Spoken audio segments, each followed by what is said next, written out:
अस्सलाम वालेकुम। Welcome to दिलचस्प हक़ाइक़। आज का पहला क्वेश्चन है, वो कौन सा फल है जिसमें 25% हवा होती है?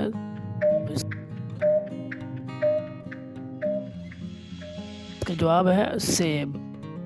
नंबर 2, कौन सा फल है जिसकी एक टांग टूटी होती है? तो इसका जवाब है लंगड़ा आम। नंबर 3, ऐसा कौन सा फूल है जिसको सूंघा नहीं जाता बल्कि खाया जाता है? इसका जवाब है गोभी का फूल। नंबर 4, ऐसा कौन सा जानवर है जो पानी पीते ही मर जाता है? जवाब है कैंगरू रेट।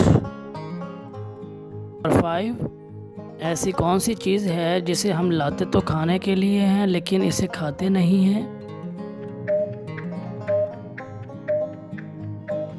अब है बर्तन।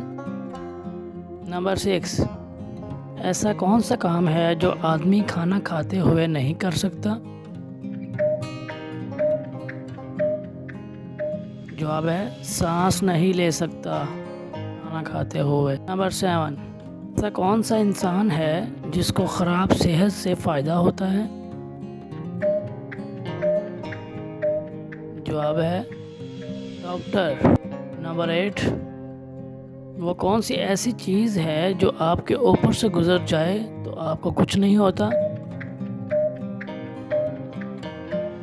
जवाब है हवाई जहाज़। नंबर 9, वो कौन सी चीज़ है जो बांधने के बाद भी चलती है? जवाब है हाथ पर पहनने वाली घड़ी। नंबर 10, वो क्या चीज़ है जो सर्दी हो या गर्मी रहती है? जवाब है बर्फ़। वीडियो अच्छी लगी हो तो इसको लाइक, कमेंट और सब्सक्राइब करें। शुक्रिया।